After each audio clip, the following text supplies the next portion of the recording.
Ann Jeffries as Marion Kirby, the ghostess with the mostess. Robert Sterling as George Kirby, that most sportive spirit. And Leo G. Carroll, host to said ghosts, as Topper.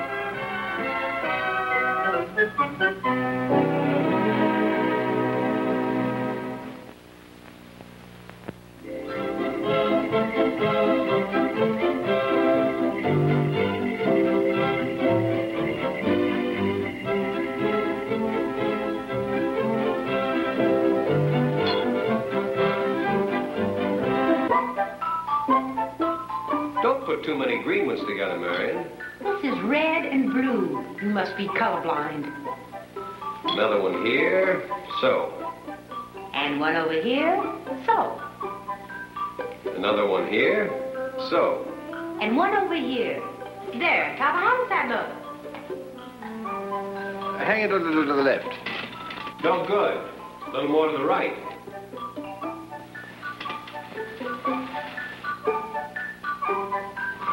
I wish you three would get together.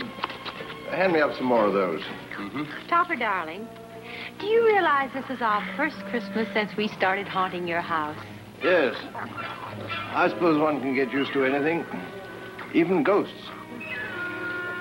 Neil, stop eating the decorations. Good boy. Now some icicles. Okay.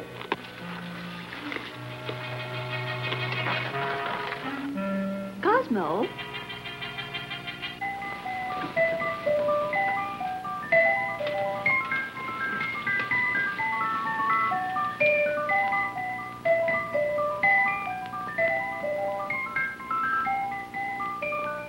Cosmo, how do you do that?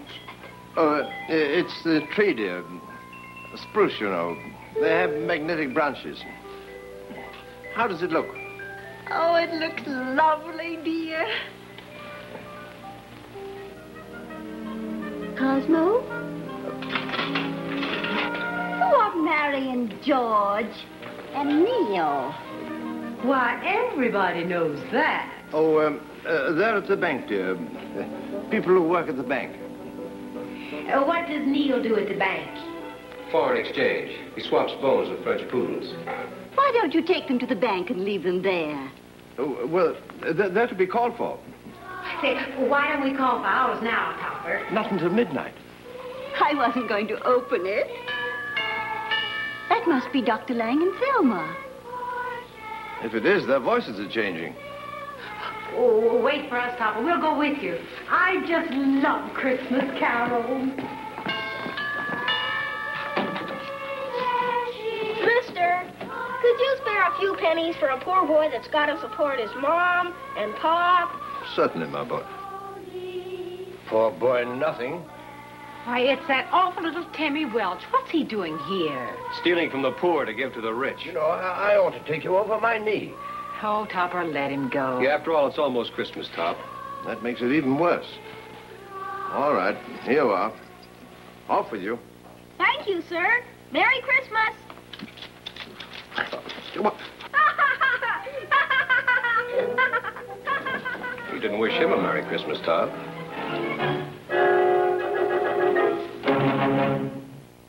Oh, what a dinner. What a dinner. I'm sure I won't be able to eat again until next Christmas. You ought to try Thelma's cooking, Doctor. She's a wonderful cook. Oh, I'm not really. Steady there. Don't burn him. Just inflamed it. Cosmo, dear, would you call Katie? I know she'd like to be here for the reading. Reading? Somebody died? Don't you remember? We did. Every year, Cosmo reads selections from A Christmas Carol by Dickens. And then we open our presents.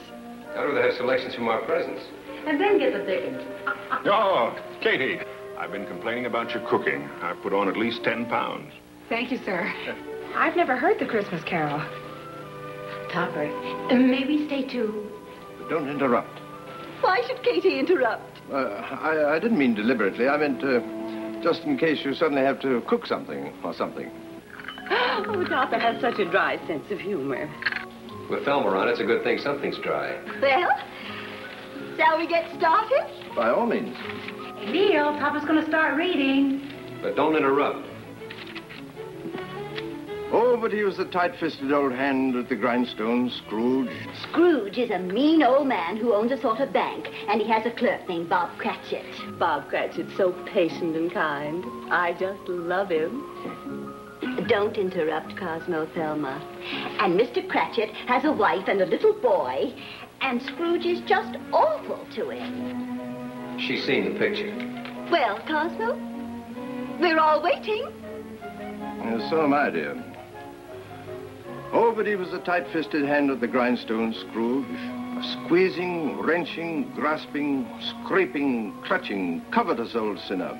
Say, do you suppose Dickens used Hopper as a model for Scrooge? Well, they're not at all alike. Scrooge was much nicer. Hard and sharp as flint, from which no steel had ever struck out generous fire. Secret and self-contained, and solitary as an oyster. Oh, Cosmo, don't read that part. Read the part about the ghosts. Oh, goody, George, they're going to read about ghosts. Anybody we know? Here we are. When Scrooge awoke, it was so dark. Scrooge has been warned that at midnight he's going to meet 3 ghosts. The ghost of Christmas past, the ghost of Christmas present, and the ghost of Christmas future. Hey, it's going to be like old home week around here. Can't you find the place, dear? Yes, dear, I have found it. When Scrooge awoke, it was so dark Oh, that... Cosmo, you've read that already.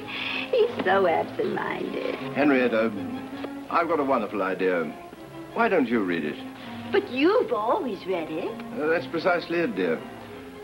Just for once, I'd like to hear it. Go on, Henrietta. Well, if you all insist. I didn't insist. I didn't insist either. Neil, did you insist? No. When Scrooge awoke, it was so dark. Scrooge. Scrooge. She's talking about you. Cosmo Scrooge. Cosmo, how can I read when you keep shushing me? That looking out of bed, he could scarcely distinguish the transparent window from the opaque walls of his chamber.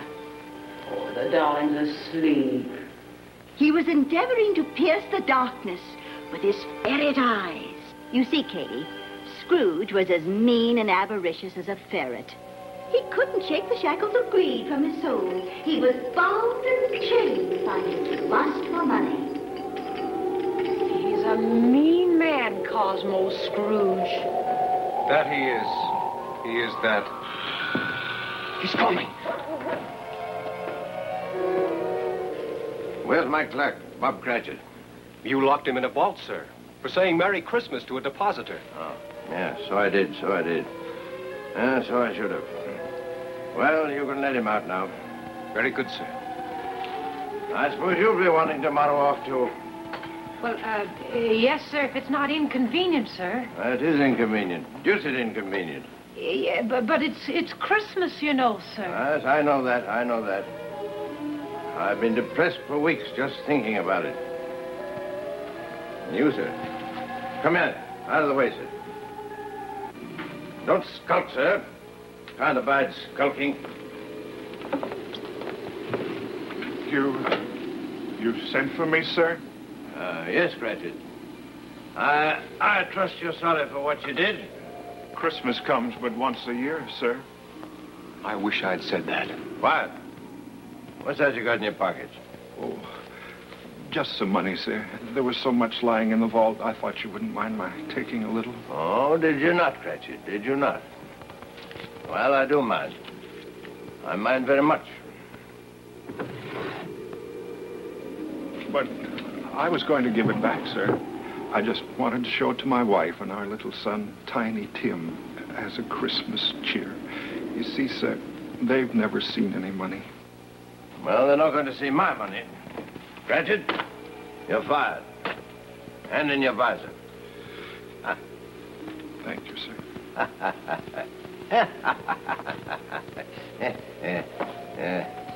It's inhuman. That it is. It is that. Out. All of you. All of you. Out of it. Go to your squalid home. Spend your pennies on riotous living, but don't come to me for help. Humbug. I'll teach them how to spend Christmas.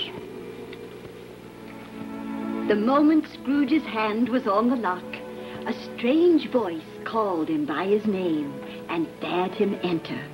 He obeyed. It was his own room. There was no doubt about that. But it had undergone a surprising transformation. Who are you? I'm your conscience. Scrooge, aren't you ashamed of yourself? No, of course not. And go away. I want to be alone. There'll be no sleep for you tonight, Cosmo Scrooge. You're going to have visitors. Never have any visitors. Don't like people. That's why I live alone. Nevertheless, on the stroke of midnight, you'll be visited in turn by 3 ghosts. I don't like ghosts either. Knew 3 of them once. Shiftless lot. Pay heed to them, Cosmo Scrooge. They may help you to mend your ways. Not if they're like George and Marion, they won't. Cosmo. Evening, dear. Have a nice day at the bank. Discharge anyone? What are you doing here? Why, Cosmo, where else should I be? I'm your wife. Scrooge hasn't got a wife. You must be in the wrong book. Try Oliver Twist. Well, I must say, I never expected to be talked to like this. And after all I put up with, why, this is the only dress I've had in 25 years. Yeah, I want to speak to you about that. You haven't stained it, have you? No. Good, because I'm returning it. Only got it on approval. Oh, you are a heartless fiend. You really are, Cosmo, dear. Oh, Katie the cook. How nice you look. Thank you, Mum. And now I'll be going to Bob Cratchit's for Christmas dinner. Who's this? Who are all these people? Cosmo, it's Katie the cook. I haven't got a cook. Try David Copperfield. Try Taylor Two Cities. Try Cookbook. Only go away. Well, I like that. And after working myself to the bone and not getting 1 cent for it. Not 1 cent. I meant to speak to you about that. As of Christmas, I'm cutting your salary. He is despicable, isn't he, Katie? You can't cut my salary, Mr. Scrooge. First, there's no salary to cut. And second, I quit. Cosmo, I think you may have hurt her feelings. Katie! Katie the cook! Come back! Katie! Katie the cook!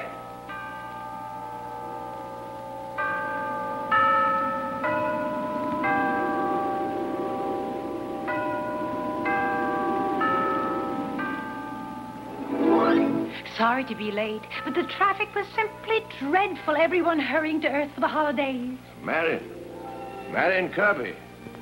What are you dressed like that for? I am not Marion Kirby, and I think I look simply ravishing. You sound like Marion Kirby, too. I do not. I am the spirit of Christmas past, and I've come to fetch you and take you back. Oh. Back. I don't want to go back. Now, don't be disagreeable, Scrooge, darling, because you're coming whether you like it or not. Where are you taking me? Back to Christmas Eve 25 years ago. Hold my hand. Oh, darling, you're going to hate this.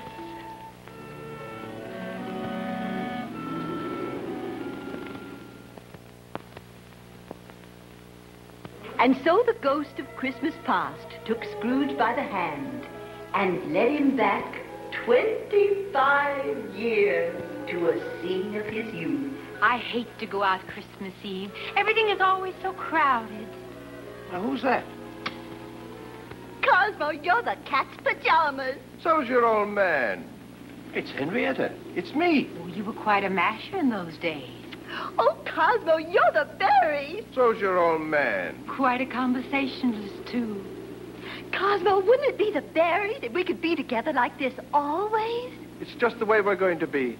Once we're married, they'll have to split us apart with a meat cleaver. Oh, Cosmo, you're so poetic. So's your old man. I'd like to meet her old man. I wish Father loved you the way I do. Oh, don't worry about him. We'll never have any real money, but we'll be happy. I don't care about the money. All I want is you. Say, I got a wonderful idea. Why don't we elope? That's terrific. Oh, gosh, you're the cat's whiskers. Take me away before he says it again. I can't stand it. I can't stand it. Kiss me, kid. He fooled you. That's good. So's your old man. Can't we go? Can't we go now? Wait. Oh, Cosmo, Scrooge, how could you do that to me? Well, my dear, you seem to be enjoying it well enough. You know very well what I mean. Don't be evasive. What happened to all those promises you made me? Well, my dear, I kept them, didn't I? Kept them. You heard what he said. You promised that after we were married, we'd be together always. Well, you see... Every day you leave me to go to the bank, and sometimes even on Sunday to play golf. And what about the money? What about that? Well, You promised we'd never see any real money. What do you call this? What do you call that? And that isn't all. I can't bear it. Take me away. Take me away. I told you would hate it. Why, you even promised to elope with me, and then what did you do? Why, You made up with my parents, and we had a church wedding with over 200 people. Oh, Topper, you cad, you heel, you bounder. Henrietta, if I can make it up to you, I'll give up my position at the bank. I'll get rid of our money. I'll elope with you. I'll even give up golf. It's too late, Cosmo. Too late. I'm too old. So's your old man. My life upon this globe is very brief, replied the ghost. It ends tonight. Tonight, cried Scrooge. Tonight, at midnight. Hark!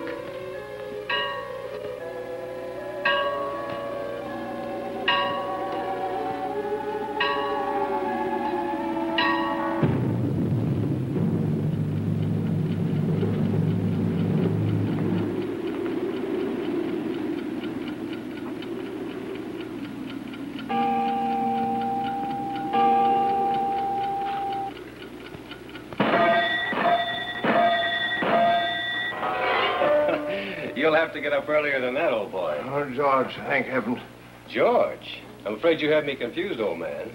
I'm not George. I'm the spirit of Christmas present. You can call me Christmas present for short. Do I have to go out again? Afraid so, Scrooge, old bean. Well, don't blame me. Blame Dickens. But where are we going this time? Going? Oh, yes, I have the address right here. Let's see, here we are. Bob Cratchit's. What? I can't go there. Don't worry, I'll get you in. But his family, I just fired him. They can't see you. They'll just talk about you. Well, that's even worse. Oh, come on, Scrooge. Don't be a fink. What?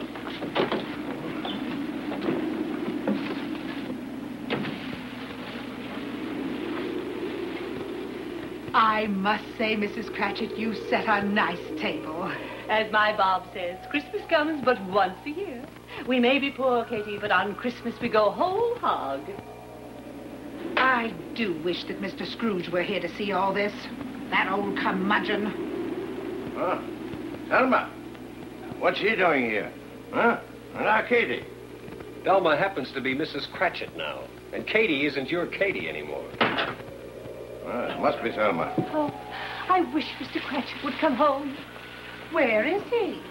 Oh, he's out looking for Tiny Tim. He worries so about the boy. We both do. Good thing I fired him. Don't like people to worry. Why, what's the matter with Tiny Tim? Is he sick? Oh, no, he's well enough. It's just that he's sort of taken Mr. Scrooge as his ideal. Wants to grow up just like him. You hear that, Christmas present? That I did. Oh, Mrs. Cratchit, you don't want him to grow up like that. You mind your own affairs. We've tried talking the boy out of it, but it's of no use. Mr. Scrooge is successful, and he's determined to be successful, too. Sounds like a fine, healthy, intelligent child. So he wants to grow up like me, does he? Maybe if he's fortunate, he won't grow up at all. Mrs. Cratchit, where are you? Oh, he always asks the same thing. And this is the only room in the house. Well, my dear. Well, Katie. Glad to see you, sir. And how is everything down at the bank? Oh, fine. Splendid. Not for him, they're not. Why doesn't he tell them the truth, huh? Because he doesn't want to spoil their Christmas. Well, perhaps I was a bit hasty. I may take him back at a cut in salary. Couldn't you find Tiny Tim? No, my dear, and I looked everywhere. Mother, you don't suppose the boy's lost? For good, you mean? Why, they're monsters, wanting to lose their own child. And you call me inhuman.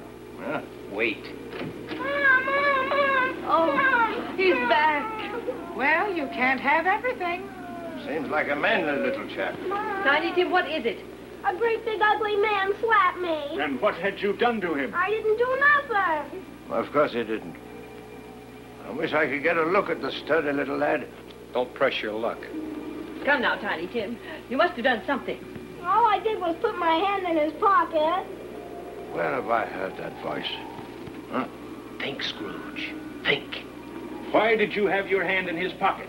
My hand was cold. I didn't have no gloves. You never buy me nothing. You don't even feed me. You starved me something awful. No, not him. Manly little chap. Stop that, Tiny Tim. Stop. Try and make me. Shame on you. You should be ashamed talking to your father like that. I'll go cook your head. Not a bit like me. Never could be. No, the child's a fiend. He's a sturdy little lad. Work for Christmas Eve, I'd give you a good whelp. Oh, don't touch me. I hate this place. I wish you'd give me away. Who'd take you? Mr. Scrooge would take me. That's what I'm gonna do. I'm gonna run off and live with Mr. Scrooge and grow up to be just like him. No, not in my house. Christmas present, quick. Take me home before he gets there. You two should get on very well together.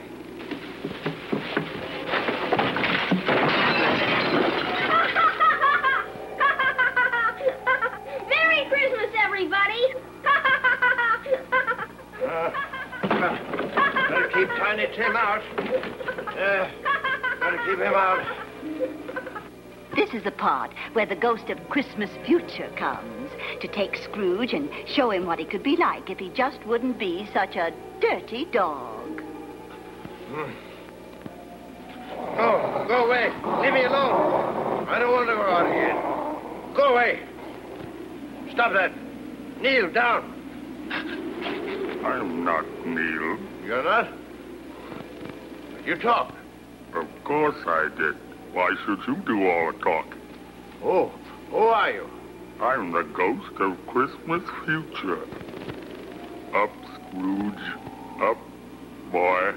Up. No, I won't. Bad man. Bad. Cosmo, wake up. Well, It's almost midnight. Cosmo, what is it? What's the matter?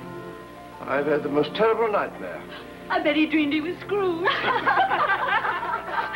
Merry Christmas,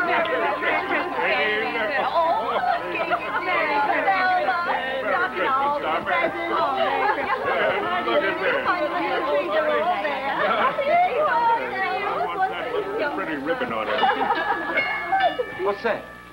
Why, it's only some children singing, sir. Katie, would you see who that is? Wait, do you think you should? You're not still asleep, are you, Cosmo? Is Mr. Topper home? No, close that door. Is anything wrong, old man? I felt a draft. Well, Mr. Topper, I guess I shouldn't have done what I'd done before. I mean, letting you have it with that water pistol. So I brought you this. Well, take off your coat, dear. Now, maybe we can find a present for you.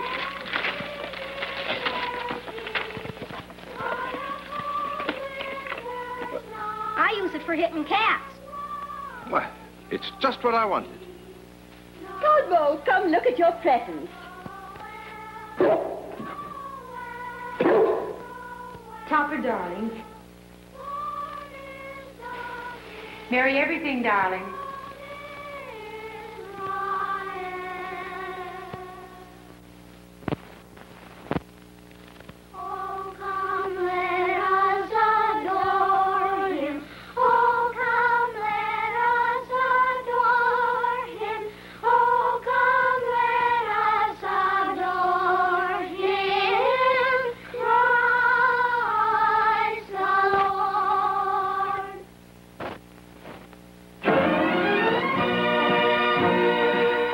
John W. Lufton, Bernard L. Schubert production. Produced by John W. Lufton. Starring Ann Jeffries, Robert Sterling, and Leo G. Carroll.